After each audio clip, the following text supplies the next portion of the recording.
Welcome to the August update of the New Haven Willoughby line. I've got a couple of little things to show you, so stick around and we'll get right to it.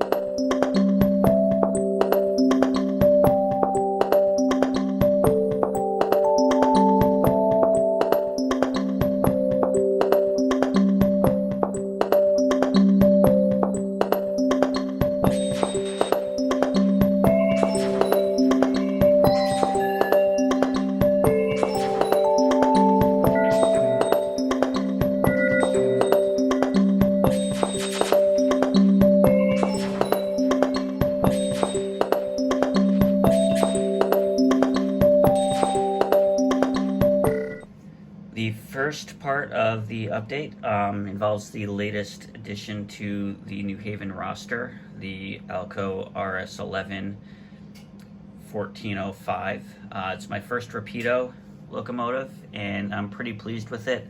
It was purchased used, but it was in pretty good condition, I would say. I installed a Loc an ESU Loc Pilot decoder into it. I'm not a big fan of sound. I don't have sound on any of my locomotives.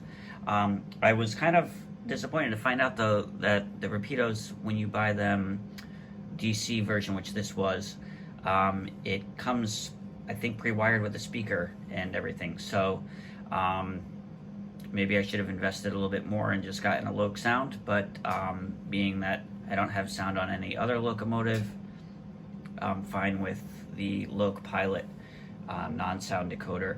I plugged it in. It had a dummy decoder in it that I just popped out, put in the Loc Pilot, and it fired right up. It seems to be operating great, so look forward to some ops with that, hopefully after this update.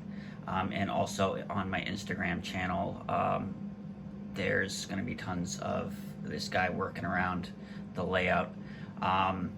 So Rapido, pretty excited. The detail is, pretty darn good, considering I'm used to Atlas and old Ather and blue boxes. I have a few Walders or Proto 2000s, but this exceeds all of those in detail. I'm not sure about the run quality. It ran great. It ran probably as smooth as my best Kato, or Kato, however you want to pronounce that. So yeah, it runs super well. It looks super awesome, and yeah, super pleased. So stay tuned to look for that on the layout in the future. The next part of this update features this corner again. I am trying different things out. I'm made a little bit of progress on the structure that I had in the last update. The Walters printing business industry, I forget what it's called. But yeah, I've made a little bit of progress. I put in these two floors so that it blocks the light out a little bit more. And I worked on the ground a little bit, as you can see, laying out road, sidewalk, parking, etc. It's still in a rough layout phase, but I've been making some strides on this. I finished the door here, which I kind of like. It's not showing up the greatest on the video, but yeah, so I've made a little bit of progress on this. It's slow and steady. What I've decided to do is I have two kinds of glue that I use primarily. I have the Zap CA, and then I have the canopy glue. And for the permanent pieces, I've been using the Zap CA. And then for parts that I may want to remove later, especially pretty much anything after this stage, there's a wall here, and then the top part, and the side part here actually too. Those I'm going to use the canopy glue because they can always be removed, I found, which is hopefully a useful tip to somebody out there. The Zap CA really kind of fuses the plastic. The canopy isn't, I wouldn't say, a permanent glue. It holds strongly enough for models that you're not going to be moving around much, but it allows you the option to carefully kind of pull things apart later, which I did actually. This bottom wall here, there was a bit of flashing underneath here, and it wasn't flush against the base, and I had used this canopy glue for this piece, and it didn't work. Well, it wasn't flush, so I wanted to remove it to remove that flashing, and I did that. It was super easy, and then it just kind of peels off the plastic. The glue actually, once it's dry, it kind of peels off. So I was able to sand the flashing down and reinsert it. I did that last night, and now it's flush. And I used I used the CA canopy glue again, and so I could remove that again if I needed to. So kind of proof that it works. So hopefully that's a useful tip. And then I've been looking at some other kits, and I made a mock-up of one here. I think it's the engineering office by Walthers, that I'm thinking of either putting it here or in the back. I've got room for 2 structures, possibly 3 more in this area. So looking down on this, I'm working on trying to get a possible programming track here. I'm not sure if I'm gonna actually have a switch, or a turnout rather, coming off of the main line and going into the yard or not. It won't connect to the yard because then it's gonna have to be a reversing loop situation. But I might actually add a turnout here. I'm not 100% sure. It could get a little dicey with entering the track removal sections for the lift out part, because this whole section here lifts out. So I'm not sure if I want to get too fancy or just make it look like an old abandoned track that's going to actually serve as my programming track. But I've started to kind of configure that. I may just put the programming track in some other area on this main section. I've been toying with putting it possibly here, maybe as like a parallel track to this siding here. I'm not 100% sure. I don't know how practical it is to have the programming track back there where it's a little bit harder to access and kind of see it from the side angle. It's running, forward and back or away from me. So I don't know if that's practical, but the wiring certainly makes it easier because the main power supply is off of this table, and then I'd have to run it underneath.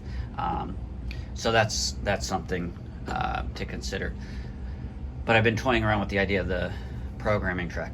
So I divulged to that because it does kind of play into this greater section here, the lift out section. Again, I've got space for some kind of structure here, and then on the other side, possibly 1 or 2 structures. Nothing trackside, but again, something that would fit this. If I use this as a template,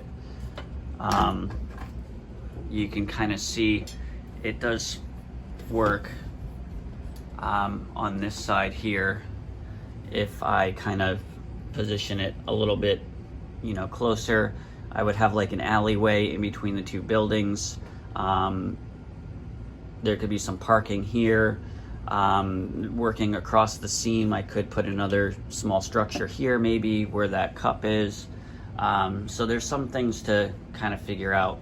But that's why I'm using templates of different kits and things. I'm not sure if I'm going to scratch build or kit bash anything in here, but that's also an option as well. So I'm trying to kind of contemplate working around this structure as the kind of the centerpiece, and developing this area as a kind of an industrial area that will continue across the yard and then transition into the older New England feel on this table.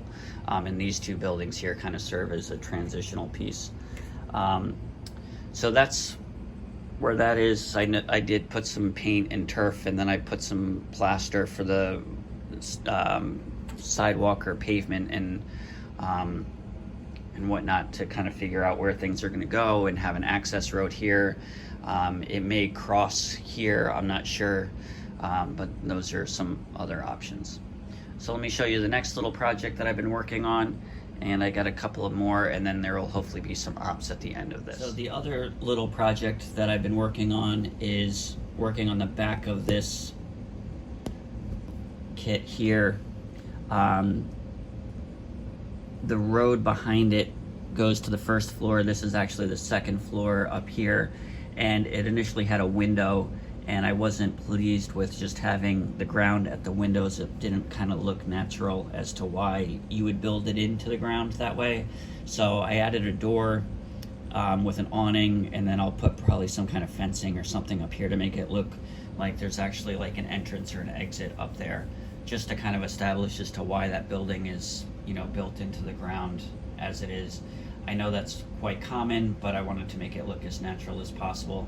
And then the structure next to it, you know, it's a little bit higher elevation. The exit out the back is, you know, second floor to that building, but it's a higher elevated building, going up the hill of the road to this main level of the table. So trying to disguise things as best I can, make them look as smooth and as natural as possible. But that was one little thing that I've been meaning to work on that I finally had the time to do. So I finished that as well.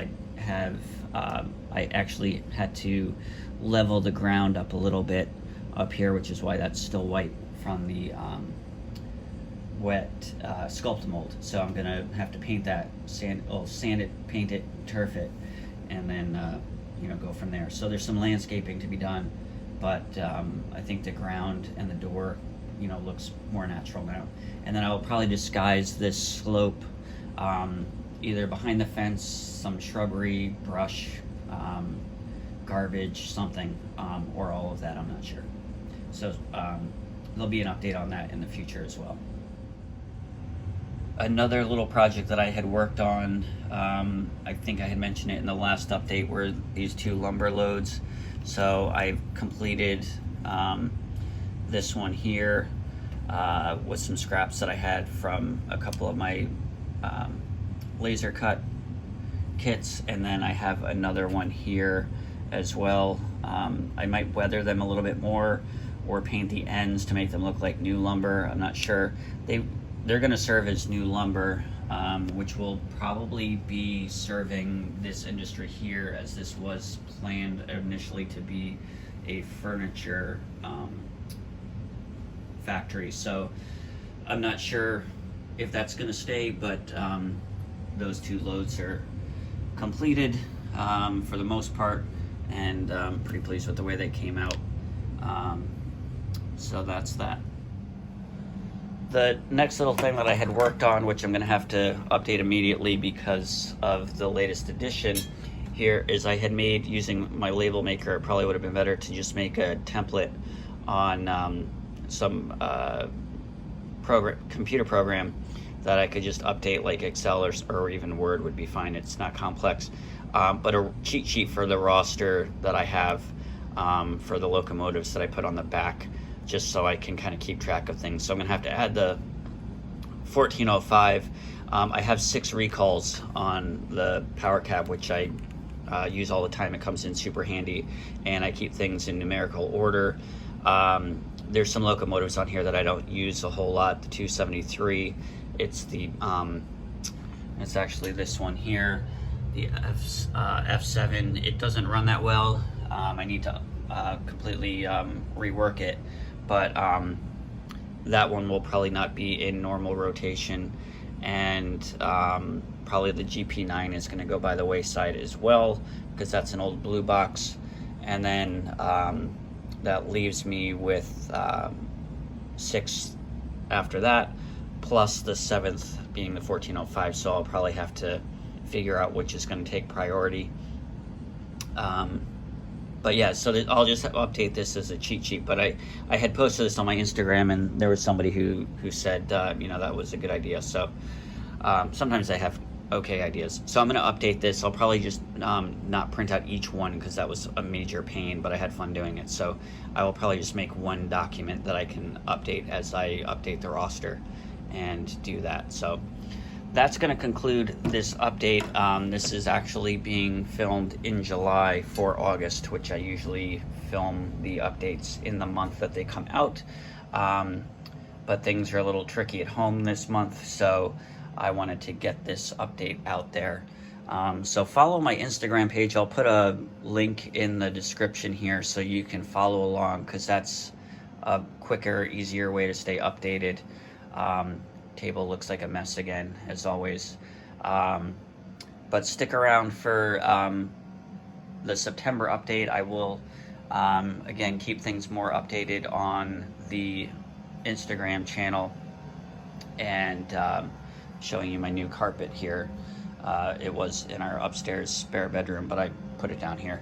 And this is my work area, working on finishing up that Waller's kit. So hopefully there'll be some new stuff, some big changes in September, and again, follow that Instagram page. So take care, have a good month of August, and we'll see you next month.